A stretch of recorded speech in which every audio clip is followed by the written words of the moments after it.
Conectado aquí a Eulando Piñeiro.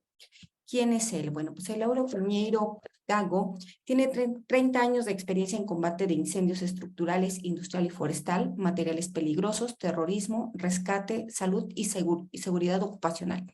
Es oficial del Distrito de Cuerpo de Bomberos Estatal de Puerto Rico desde 1994. Instructor de la Academia de Bomberos de Puerto Rico. Es también graduado de la Universidad de Bayamón en Seguridad Industrial. Es certificado por la Universidad de Texas. Es profesor universitario y tiene una maestría en empresas con especialidad en recursos humanos también ahí en Puerto Rico. Agradecemos su presencia y pues bueno, bienvenido y adelante. Te cedo la pantalla y los micrófonos para que tú puedas hacer tu prueba e iniciar. Claro que sí. Bienvenido, muchas gracias. En mi caso, le digo buenas tardes. No sé qué hora tienen allá. Aquí son las 11 de la mañana. Para ti, Bueno, adelante. sí, cómo no.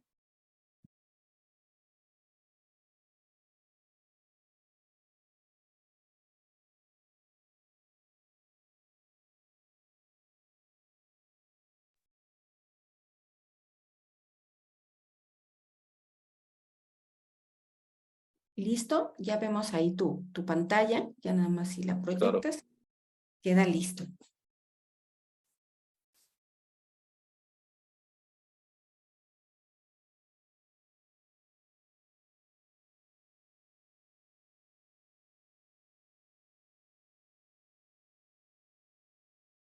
un poco lenta la comunicación. Y un poquito. Pero bueno, mientras avanza, agradecemos a toda su asistencia. Se unieron Tamaulipas, Chihuahua, Durango, Chiapas, Aguascalientes, Hidalgo, Jalisco, algunos compañeros ahí de Siquie, el Instituto Politécnico presente, por ahí estuvieron colocando. Les recordamos que Tlaxcala, sí, Acolman, Estado de México, miren ahí otra vez, Coyoacán. Les recordamos, las presentaciones serán compartidas. La transmisión está siendo en live a través de Facebook, en nuestras redes. Van a tener la información, dudas. Voy a poner ahí el chat, el correo para que nos hagan llegar sus preguntas. Sonora, Nuevo León, Hermosillo, Jalisco, Hermosillo. Miren aquí la competencia de dónde estamos. Muchas gracias, Eulando. Te dejo. Son todos Sí, tuyos. sí, cómo no. Bueno, como les decía a un principio, desde mi isla de Puerto Rico en el Caribe, buenas tardes. En el caso de ustedes, buenos días. Gracias por la introducción. En mi caso, vamos a estar hablando de lo que es sistema de comando de incidentes. Para ello, tenemos que saber cuál es la fuente, de dónde proviene la información que vamos a estar hablando en este espacio, y la obtenemos de lo que es el Sistema Nacional de Manejo de Incidentes de los Estados Unidos, y en el caso de los que utilizamos los estándares de NFPA como guía, lo puede encontrar en la guía 1561 de la Asociación de Protección contra Incendios Nacional, o NFPA. En el caso de ustedes, sé que también utilizan otras guías internacionales, como lo puede ser en el caso de búsqueda y rescate INSARAC. Es básicamente la misma terminología, los mismos conceptos. En esencia, es una estructura para trabajo. En el sistema de comando de incidentes, no podemos perder de perspectiva que el éxito del trabajo o la misión que vayamos a ejecutar va a depender del trabajo que podamos hacer como equipo.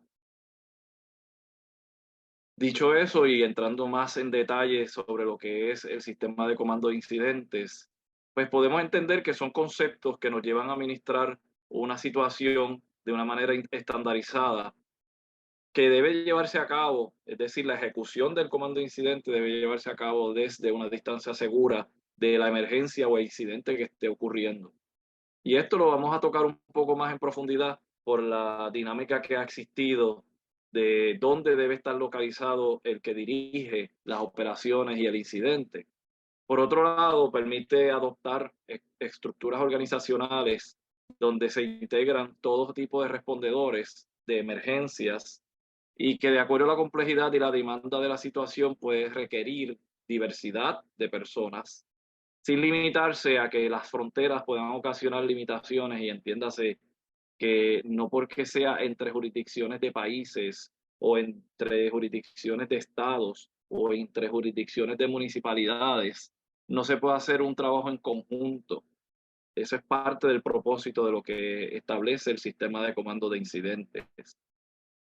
Si vamos a lo que es la pirámide de la capacitación o adiestramientos que deben tener todos los respondedores de emergencias, más aún cuando hablamos de emergencias con materiales peligrosos, donde podemos tener en riesgo la vida de seres humanos o de seres vivos, porque estamos hablando del medio ambiente, que puede haber flora, fauna, incluso recursos naturales que se afectan por un escape o derrame de materiales peligrosos. Pues esta capacitación, en el caso de los que trabajamos en territorio norteamericano o en territorio de los Estados Unidos, pues utilizamos esta pirámide para identificar el nivel de capacitación que tienen que tener los respondedores de emergencias.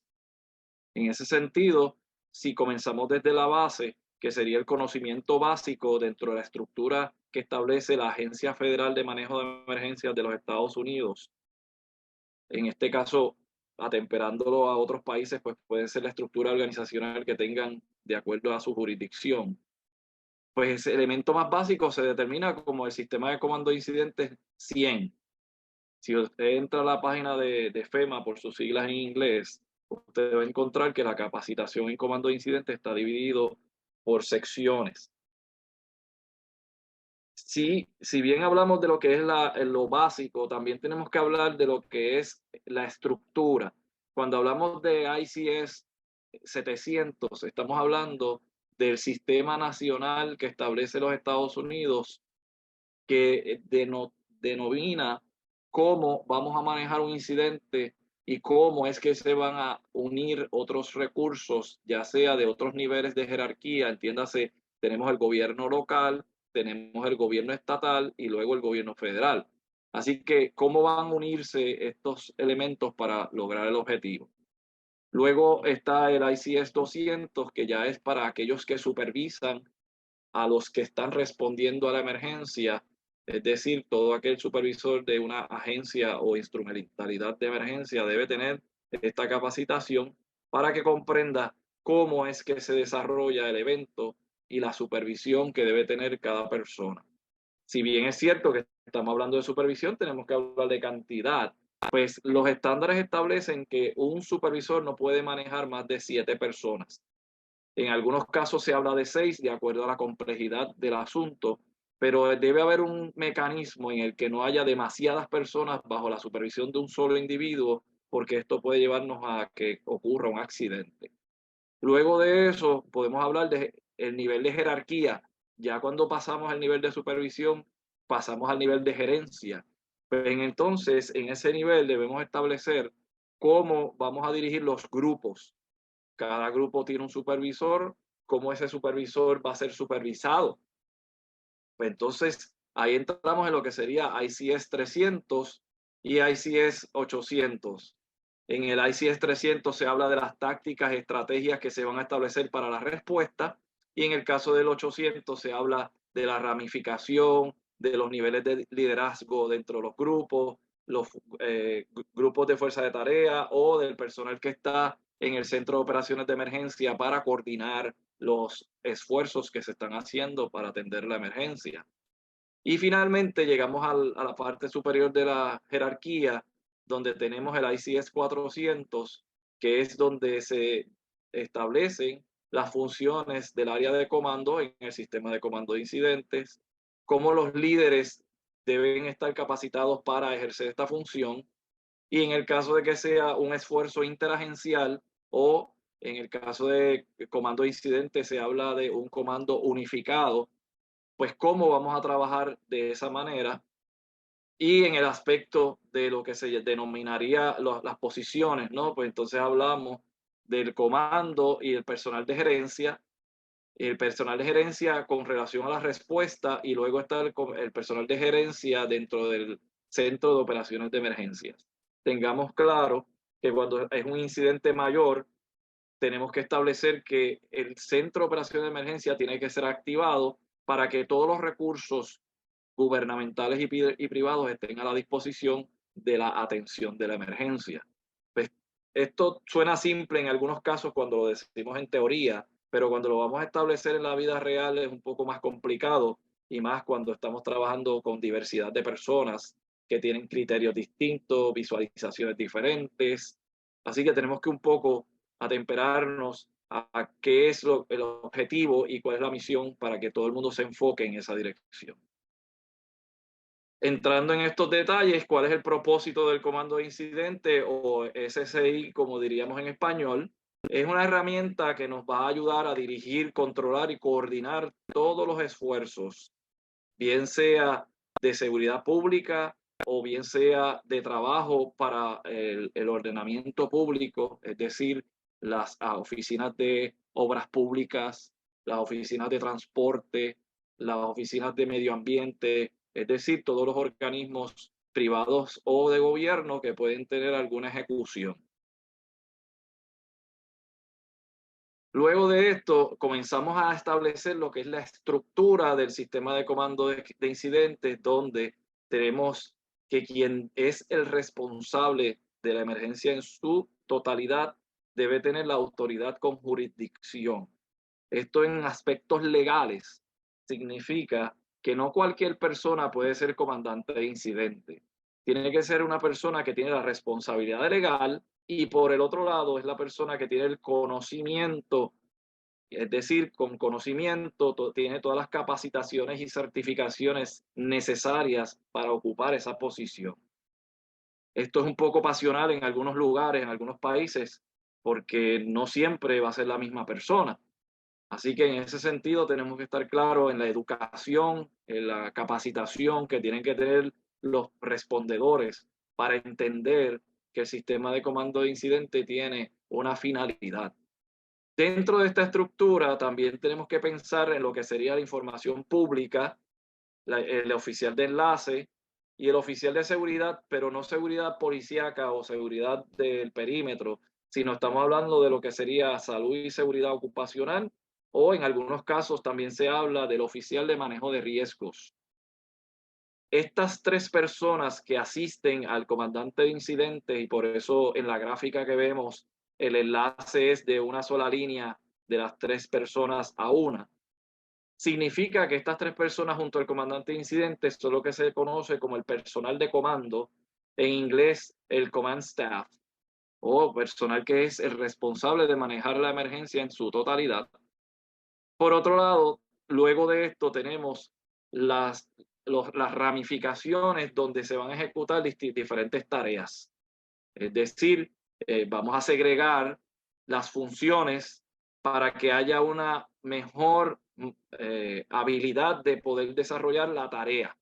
En ese sentido, tenemos la sección de operaciones que típicamente en una imagen, usted lo va a ver en el lado derecho si lo ve de la imagen hacia usted, o si está viendo la imagen de frente, lo ve al extremo izquierdo, pero hago una observación, no necesariamente tienen que estar en este orden, porque si usted se fija, de todas maneras, todas están enlazadas a una misma línea que responde al comandante de incidentes.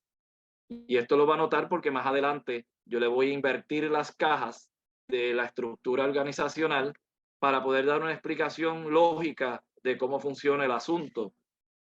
Y en ese sentido, ya sabemos que existe la sección de operaciones, la sección de planeación, la sección de logística y la sección de finanzas y administración, que es donde se maneja el presupuesto y donde se tabula o se establece cuáles son los gastos generados por la respuesta.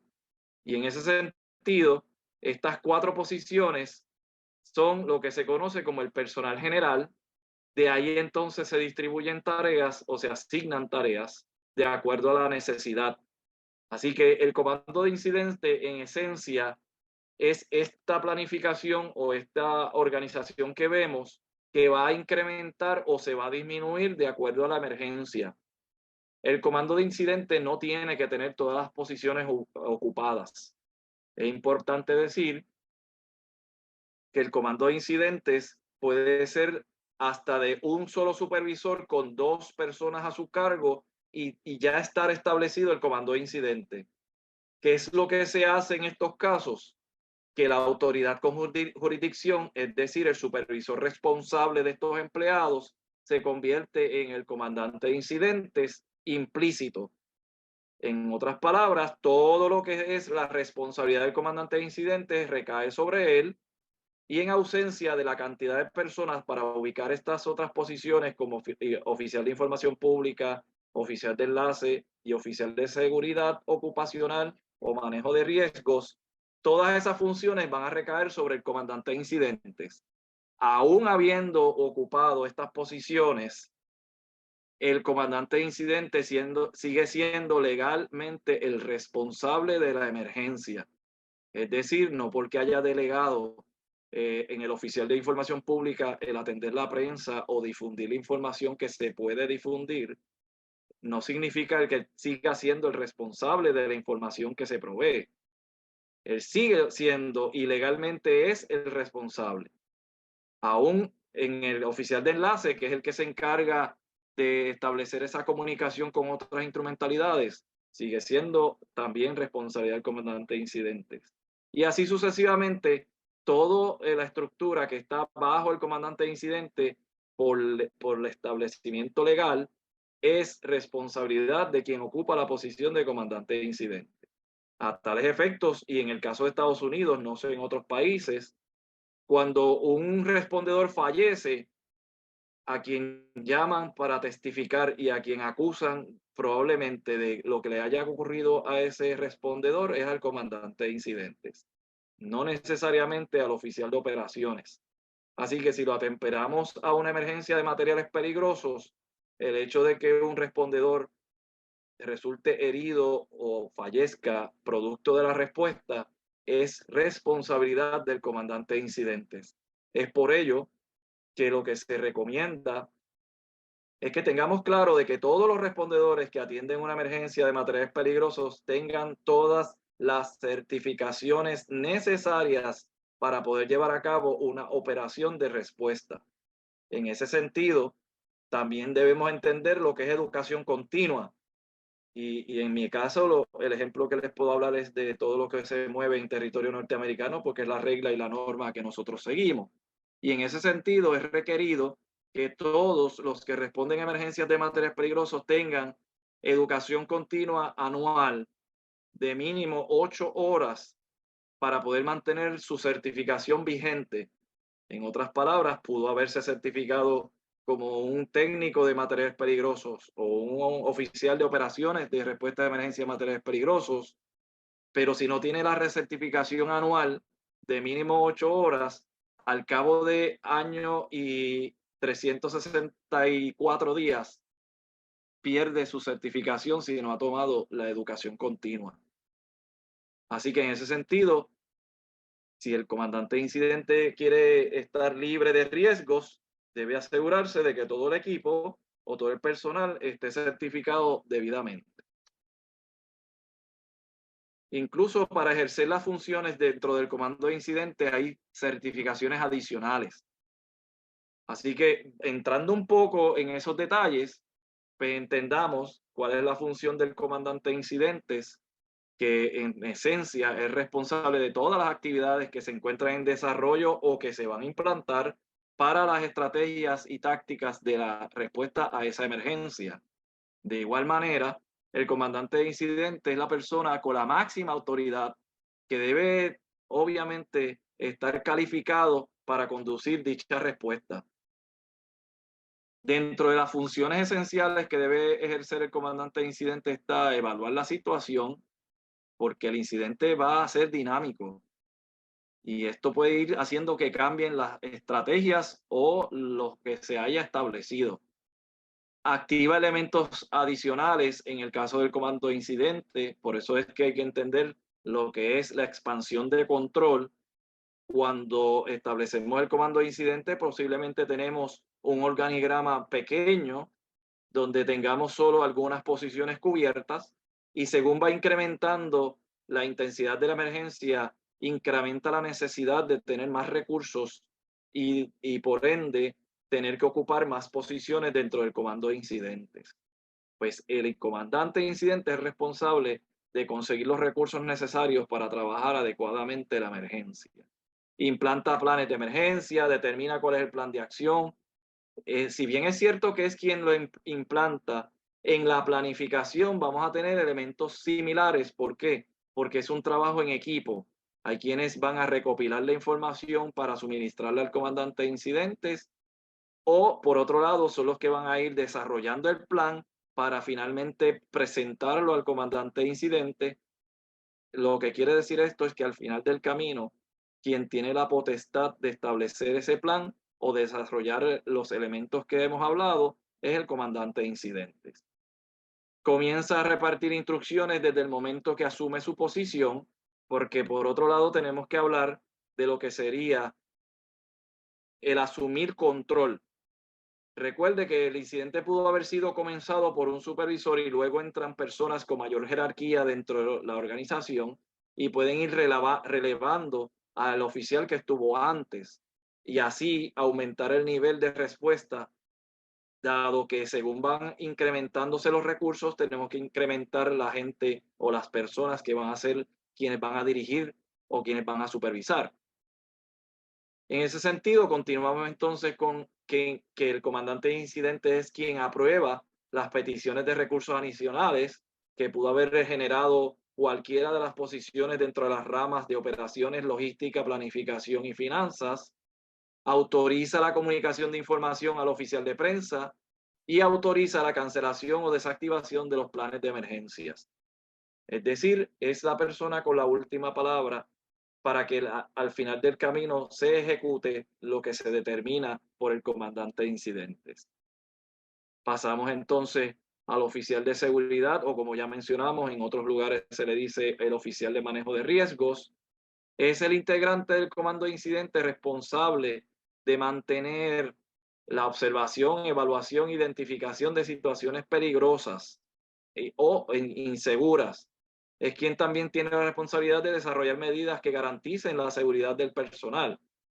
También está conocido, como le mencioné, como el oficial de manejo de riesgos.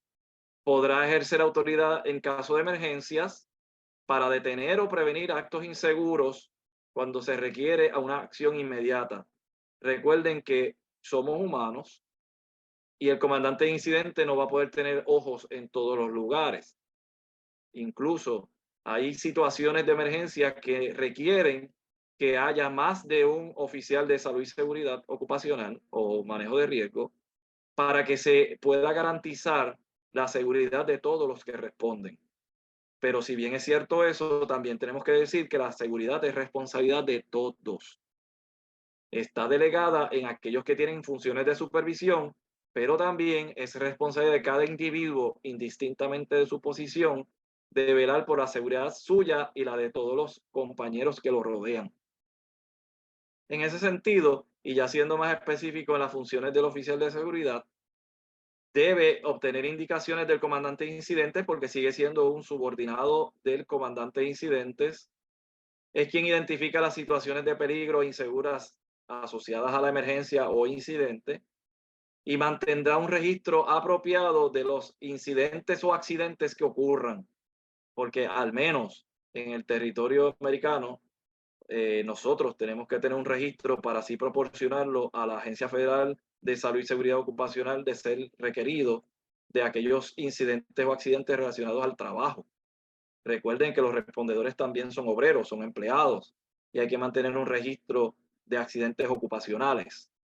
Si fuéramos a identificar quién es la persona que debe ocupar esta posición, pues podemos utilizar como guía el estándar de NFPA 1521, que es el que establece las cualificaciones que debe tener un individuo para ocupar la posición de oficial de salud y seguridad. No tan solo para incidentes de emergencia, entiéndase de materiales peligrosos, sino para todos los incidentes de respuesta a emergencia en general. Ahora pasamos a lo que sería las funciones del oficial de prensa o el oficial de información pública, quien tiene los contactos con los médicos con los medios de comunicación u otras organizaciones que son las que difunden información directamente del incidente. Es decir, puede ser prensa escrita, prensa radial, prensa televisiva. Podrían estar hablando con el funcionario a cargo de difundir información de parte del presidente del país, del gobernador del país. Es decir, es el enlace de prensa entre los medios de comunicación y cualquier otro funcionario que tenga injerencia en la información pública. Toda la información deberá ser aprobada por el comandante de incidentes. Recuerden que el responsable legal de toda la situación sigue siendo el comandante de incidentes. Así que si el oficial de prensa o la información pública va a difundir alguna información, esta tiene que haber sido aprobada por el comandante de incidentes. No puede ser publicada sin que medie una autorización del comandante de incidentes. En ese sentido, tal vez pudiera estar implícito el que el comandante de incidente le designe para difundir la información sin que pase por el comandante de incidente, pero las consecuencias de lo que ocurra siguen siendo responsabilidad del comandante de incidentes. Así que el oficial de información pública o oficial de prensa es responsable de formular y comunicar la información acerca del incidente a los medios noticiosos, otras agencias o organizaciones. Es el que obtiene las indicaciones del comandante de incidente de cómo manejar la prensa, es decir, deben establecer un lugar donde se va a reunir toda la prensa o todos los que quieran obtener información sobre el incidente deben ser ubicados en un mismo lugar. No podemos tener ni camarógrafos, ni videógrafos, ni reporteros repartidos o segregados en diferentes puntos del incidente, porque al final del camino algún contratiempo puede surgir, porque ellos por lo general quieren llegar hasta donde está el incidente. Así que debemos tener un perímetro establecido que prohíba o evite que estas personas se entren al lugar de peligro, y por otro lado, para no tener que estar identificando medios de prensa segregados y poder difundir la información de una sola vez. Por eso es que establecemos un lugar donde reunir a la prensa, y recuerde que si usted no le provee información a la prensa, ellos van a buscar cómo obtenerla. Así que siempre les recomendamos proveer un lugar donde mantenerlos tranquilos e informados para que no se les ocurra caminar por el evento y tratar de difundir información de lo que se les ocurra, porque podrían causar desestabilidad en la comunidad con información posiblemente incorrecta o información que no es la apropiada para difundirla al público. Además de eso, el oficial de prensa establece el centro de información, como les hablé, informa y coopera con los familiares y otras personas relacionadas al evento, como lo pueden ser si es un evento en una empresa, pues la gerencia de esa empresa, pueden ser compañeros de trabajo de los afectados o finalmente propiamente los familiares de los afectados. También obtiene la aprobación para comunicar a la prensa la información necesaria. Y esto es importante porque han habido eventos donde se le tiene que brindar información a la prensa para así alertar a comunidades aledañas a la emergencia a cómo prepararse para atender la situación. Recuerde que si una emergencia en materiales peligrosos podría afectar un sector mayor si el escape o derrame continúa e incrementa las probabilidades de que el viento o el agua transporten estos químicos a otras comunidades. El oficial de enlace es el contacto con los representantes de otras instituciones para el trabajo que se va a hacer en el incidente o que puedan ser convocadas y lleguen al incidente. Esto incluye las personas de primera respuesta, personal de salud pública o personal de obras públicas, entre otras organizaciones. Proporciona un punto de contacto para los representantes de todas estas organizaciones e instituciones. Identifica a los representantes de cada una de estas instituciones, incluyendo ubicación y línea de comunicación. Responden a las situaciones del personal del incidente para establecer contacto con otras organizaciones de ser necesario. vigila las operaciones para identificar problemas actuales y potenciales entre las diversas organizaciones, y esto es un punto importante, porque si no tenemos una comunicación efectiva, los recursos que llegan podrían no entender qué es lo que se está haciendo, entrar al escenario de emergencia y al final tener un accidente o incidente por falta de comunicación.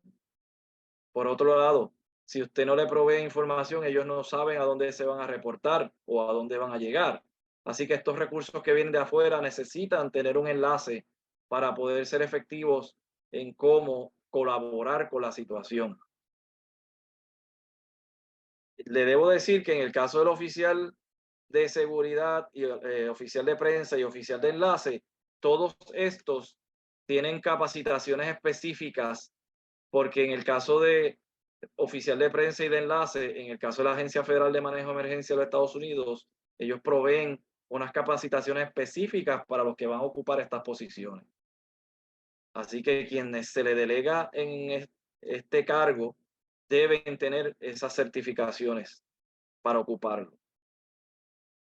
Entrando ahora a lo que sería el personal general, como les había comentado anteriormente, cambié el orden, pero es para que entiendan que hay un orden lógico. No porque las operaciones estuvieran a la izquierda y ahora a la derecha, quiere decir que algo cambió. No, es que si lo vemos de un orden lógico, y en mi caso, que soy parte de los que respondemos a la emergencia, en unas ocasiones puedo ser comandante de incidente, en otras puedo ser jefe de operaciones, en otras puede ser que yo sea uno de los respondedores, dependiendo del área geográfica, por lo que hablamos de las jurisdicciones. Hay ciudades, hay estados, hay gobierno federal, dependiendo de quién sea el que esté a cargo, es que posiblemente usted va a ocupar la posición que se entienda más pertinente. Pues en ese sentido, para nosotros logística sigue siendo un asunto sumamente importante, porque en el caso de la logística, más allá de ser una sección responsable de proveer facilidades, servicios y materiales en apoyo al incidente, es quien en general provee las herramientas y servicios que necesitamos los que estamos respondiendo a la emergencia. Es por ello que esta sección es la que obtiene indicaciones del comandante de incidente de lo que se debe tener disponible para el uso de los que están entrando al incidente en la parte de respuesta. Identifica los requisitos para poder manejar la situación con los recursos que tengamos, y de igual manera provee servicios de comunicación, alimentos y transportación. Es importante reconocer que cuando hablamos de servicios de emergencias médicas, en un incidente, usted tiene que tener más de dos. ¿Por qué más de dos? Porque hay un recurso que se va a utilizar para los respondedores en caso de que se lesionen, porque recuerden que somos igualmente seres humanos. Y por otro lado, otro recurso distinto para atender a las víctimas. Y mayormente, no uno, sino múltiples recursos adicionales de emergencias médicas para tener acceso suficiente a atender todas las víctimas que puedan surgir producto de la emergencia. Ya sé o escuché que anteriormente les hablaron del incidente en Jordania, donde un contenedor de cloro pues, se accidentó en términos generales y ocasionó una nube inmensa. Hubieron entre 13 a 14 muertos, pero nunca se habló de los posibles lesionados. Y usted dirá, ¿por qué lesionados? Si cuando usted se expone a una nube tóxica, no solo de cloro, de cualquier otra sustancia tóxica, puede fallecer al momento. Sí, pero si usted ve el escenario por completo, usted va a ver cómo corren despavoridas ciertas personas e incluso camiones comienzan a moverse en una forma violenta. Pues en ese sentido, ¿cuántos pudieron haberse lesionado en ese momento de correr, de poder salvar su vida, que hayan caído al suelo o que se hayan golpeado? Esos son incidentes indirectos a la situación, pero que ocasionan víctimas. Y en ese sentido, probablemente no se han cuantificado o no se identificaron. Pero es importante entender que necesitamos múltiples ambulancias por esas razones. Pues es logística quien se encarga de tener ambulancias para los respondedores y al mismo tiempo ambulancias para las víctimas. Más aún, si las ambulancias son de empresas privadas, porque las del gobierno no sean suficientes, entre otros asuntos. Es quien se encarga al mismo tiempo de proveer las necesidades de los respondedores: agua para consumo humano, alimentos, un área donde puedan descansar o de estar, en inglés se le llama staging, donde todos los recursos van a estar ubicados allí mientras no estén en uso, para que estén descansados al momento de llamarlos a hacer alguna función. Luego de eso hablamos de planificación. Esta es la sección que se encarga de saber dónde estamos y hacia dónde vamos, y de la misma forma documentar todo lo que se está ocurriendo en el incidente para desarrollar el plan de acción o para ir actualizándolo según vaya evolucionando la emergencia. Porque como hemos dicho ya, las emergencias son dinámicas. Pueden ir evolucionando ya sea para incrementar o para reducir el problema.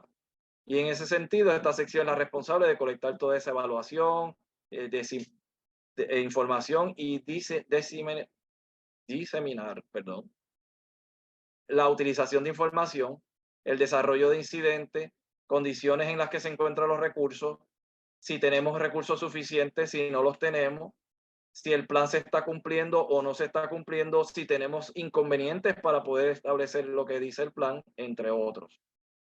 Debemos entender que sigue siendo una persona subordinada al incidente, es decir, al comandante de incidente.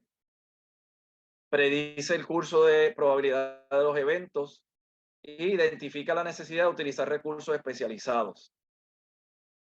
No sé si la moderadora está disponible.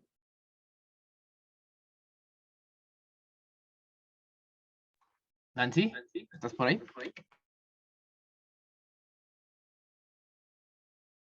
De todas maneras, si entendí bien el procedimiento para los que han levantado la mano, es que tengo que esperar al final. ¿Me Sí, corrigen? sí, para que hagamos un espacio ahí al final de preguntas y respuestas. Claro. Lo que puedo hacer es lanzar tu votación que nos hiciste favor de compartir, ¿te parece? Para Sí, que cómo no. la vayan respondiendo. En algunos dispositivos quizás esté deshabilitada porque estén conectados en móviles. Aparece como una ventana emergente, chicos, y es importante participar. Hago este paréntesis porque no quiero que vayan a pensar que los estoy ignorando. Es que estoy siguiendo las reglas que establecieron para la actividad.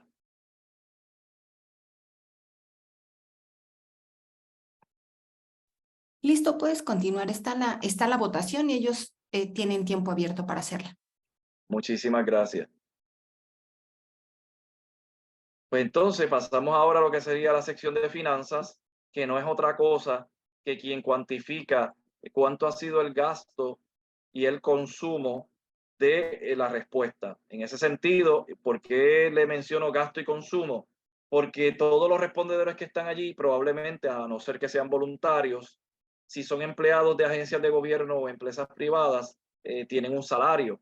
Pues hay que cuantificar cuántos empleados tenemos trabajando y cuál ha sido el salario que se le pagó. Y si trabajó más de su jornada regular, pues cuánto hizo en tiempo extra trabajado. De igual manera, si estamos usando vehículos, pues cuánto combustible consumió el vehículo atendiendo esa emergencia. Si estamos usando equipo, cuánto nos cuesta ese equipo y cuánto es la degradación del equipo para saber cuánto hemos perdido de ese equipo. Y si son insumos, es decir, materiales que no son reusables, pues cuánto hemos gastado en materiales, en insumos, etcétera. Pues todo eso tiene que ser cuantificado. Si necesitamos alquilar o rentar maquinaria o equipo, esta es la sección que se encarga de cuantificar cuánto hemos invertido en alquiler o renta de estos equipos, y así sucesivamente. Todo lo que lleva un costo es donde se va a manejar, y de igual forma, si hay que hacer una inversión, pues son los que saben el presupuesto que tenemos para poder hacer una inversión, si es que hay que contratar una compañía, si hay que comprar o adquirir equipo. Todo eso es lo que va a manejar esta sección. Y finalmente, dentro del personal general, tenemos las operaciones. Y si se fija, el orden que yo le di del organigrama, le mencionaba que tenía un orden lógico, porque no podemos ejecutar una operación sin antes tener las herramientas y el equipo, sin planificar y sin tener el presupuesto. Así que al final, entonces, este debe ser el orden para al final poder hacer la ejecución. En ese sentido, la sección de operaciones es la que se encarga del manejo de toda la operación directa o aplicable a la misión. Obtiene las indicaciones del comandante de incidente porque sigue siendo un subordinado del comandante de incidente. Instruye y asigna el plan del incidente al personal. Determina las necesidades y los recursos que necesita. Mantiene informado al comandante de incidente de cómo van evolucionando las funciones de respuesta y supervisa todas las operaciones que comprendan dentro de la zona del perímetro. Y en el caso de materiales peligrosos, le coloqué la ilustración de los dos estándares de NFPA aplicables a lo que es la respuesta de materiales peligrosos. Entiéndase lo que es las competencias que debe tener el personal para poder responder a una emergencia de materiales peligrosos y por otro lado, lo que debe ser el plan o la acción de respuesta a la situación de materiales peligrosos. Cómo debe ser la ejecución. Y en ese sentido, pues son dos estándares distintos que incluso incluyen no tan solo emergencias químicas por accidentes, sino también las que puedan ser ocasionadas por el ser humano, conocidas como actos terroristas, que lógicamente pudieran envolver o integrar sustancias peligrosas. En el caso de la complejidad de un incidente, se necesitan los recursos de acuerdo a la complejidad. Por eso, si usted se fija en el diagrama, en cuanto a la complejidad, hablamos de abajo hacia arriba, siendo lo de abajo lo menos complejo y lo de arriba lo más complejo. Y por eso utilicé la ilustración del barco del incidente de Jordania. Y ya usted ve la nube. Y luego vamos a hablar de qué vamos a hacer cuando la nube sale y hacia dónde se dirige. Luego, a la derecha, usted va a ver los recursos que podrían necesitarse de acuerdo a la complejidad. Y finalmente, en el lado o extremo derecho, la estructura de comando de incidente que podría ser necesaria que se establezca. Si usted se fija, en un incidente de menor complejidad, solamente puede ser que sea necesario un supervisor y 2 empleados, o podría llegar entonces a una estructura más grande por la complejidad. Y en ese sentido, pues hablando de lo que sería la estructura de comando de incidente, debemos saber a dónde vamos a ubicarnos, porque de lo contrario podría ser que estemos en una zona de peligro. Pues en ese sentido, debemos establecer lo que sería el área de la zona protectora y lo que sería, discúlpeme, la zona de aislamiento. En el caso de la zona de aislamiento, podemos ver que es el círculo o el radio que hay alrededor del incidente, ya sea escape o derrame, y la zona protectora. Pero lo que le quiero decir con esto es que el puesto de comando de incidente no puede estar en la dirección hacia donde el viento está llevando la sustancia. Y en ese sentido, ya habiendo entendido este diagrama, que lo deben haber escuchado antes o posiblemente en una próxima conferencia, si lo vemos entonces de forma horizontal, esto sería la división de las zonas dentro de la emergencia de materiales peligrosos y a donde identifica el ICP. Lo que sucede es que está en inglés y me disculpo porque no encontré una ilustración con este contenido en español. Lo que se refiere es al puesto de comando del incidente. Fíjese que debe estar a una distancia segura y fuera de la dirección del viento para que usted pueda estar seguro de que no va a ser parte de las víctimas producto del escape o derrame. En ese sentido, cuando hablamos de la estructura de incidentes, pues usted puede ver que más allá de la estructura inicial de la cual ya hablamos, podría ir creciendo o incrementando de acuerdo a la necesidad. Principalmente cuando hablamos de respuesta a emergencia para incidentes de materiales peligrosos, usted debe pensar que bajo operaciones van a haber otras secciones como lo que sería los strike teams, los task forces y los recursos singulares. Piense o entienda que lo que es un strike team o un grupo de impacto es probablemente en el caso de materiales peligrosos el grupo que se va a encargar de la estación de descontaminación. El task force o el grupo de fuerza de tarea puede ser el personal que va a hacer el reconocimiento de la escena. Son los primeros en entrar al derrame o escape para poder identificar cuál es el problema y si hay víctimas poderlas sacar para que luego entren el grupo de control del derrame o poder mitigar el derrame. Y ahí, pues entonces tendríamos encasillados de acuerdo a la necesidad, distribuyendo las tareas, grupos de rescate, grupo para contención de derrame o escape, el grupo que está a cargo de la estación de descontaminación, el grupo que está a cargo de la condición médica de las víctimas, que sería el sistema de emergencias médicas, entre otros. Así que cuando hablamos de emergencias médicas, para las víctimas va a ser parte de la estructura de las operaciones. Cuando hablamos de un comando unificado, pues ya tenemos diferentes jurisdicciones, ya sea gobierno local, gobierno estatal, gobierno federal, donde cada representante tiene su autoridad o su jurisdicción y se complementan para poder ejecutar la misión o la tarea. Así que para ello, debajo del comando de incidente unificado, sigue estando el oficial de información pública, el de seguridad ocupacional, el enlace, incluso ahora añadimos un oficial de asuntos legales para poder ir recopilando toda la información del incidente y adjudicar responsabilidades. Porque si hablamos de un escape o derrame de materiales peligrosos, probablemente eso le pertenece a una empresa o industria y al final del camino probablemente va a tener que hacer una limpieza o va a tener que manejar la remediación del impacto del escape o derrame. Dentro de lo que debemos saber en lo de materiales peligrosos, tenemos la figura de la P de planificación, que esto no es otra cosa que la estructura que debemos seguir para poder alcanzar el objetivo. En la fase 1, como pueden ver en el lado izquierdo que está en español y el derecho el que está en inglés. En la fase 1 es donde hacemos la respuesta inicial, creamos el plan de acción del incidente y nos reunimos para comenzar a desarrollar el evento. Luego en la fase 2 se establecen las estrategias del incidente. En la fase 3 se desarrolla el plan. En la fase 4 se prepara y se disemina el plan.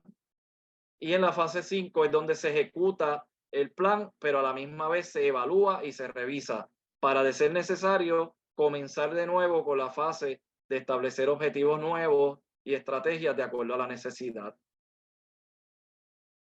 Finalmente, para mí ha sido un honor poder compartir esta información, aunque breve, y no es menos importante recordarles que desde aquí, desde la isla de Puerto Rico en el Caribe, para mí ha sido una grata oportunidad. Muchas gracias, oficial Eulando. Pues mira, voy a compartir contigo la encuesta para que tú puedas revisar cómo participaron. A los participantes, muchas gracias. Los contactos de nuestros ponentes también se los vamos a hacer llegar, no se me preocupen. Si no pueden, no les damos una contestación en el chat en este momento, pero toda la información va a ser subida a nuestras redes. Está siendo grabada la sesión, les recuerdo, y vamos a tener las presentaciones, también los contactos de ellos para que ustedes puedan en su momento, si tienen alguna duda, pues entrar en contacto con ellos. Las votaciones, pues bueno, aquí las tienes, tú las puedes manipular, me parece también, si quisieras comentar alguna de ellas para que veas los resultados, Eulando. Bueno, tengo acá en las preguntas y respuestas. Tengo. Si quieres, comentamos, vemos la segunda. ¿Cuál es el propósito fundamental del sistema de comando de incidentes? Pues bueno, coincidieron por aquí en el mantener la dirección y el control de los recursos para organizar la respuesta. En nuestro país hay un proyecto de norma que es el de sistema de comando de incidentes, y yo creo, he visto en muchas de las ocasiones que ya nuestras autoridades principalmente empiezan a hacer uso de todo el lenguaje del sistema, ¿eh? No estamos ahí tan alejados, pero definitivamente esto hay que practicarlo para poderlo entender. ¿Qué es un recurso singular en el comando de incidentes? Vemos aquí las respuestas. ¿Tú las alcanzas a anotar? ¿Cómo votaron? No. ¿No? ¿No las ves? Yo las estoy compartiendo y me parece que tú las deberías de tener, pero bueno, ellos votaron que un carro bomba y un comandante y dos bomberos es un recurso singular. Por ahí estuvieron estas respuestas. Según el comando de incidente, ¿cuál es la cantidad máxima de personas bajo un supervisor? Ellos mencionaron que 6 personas fue el porcentaje mayor.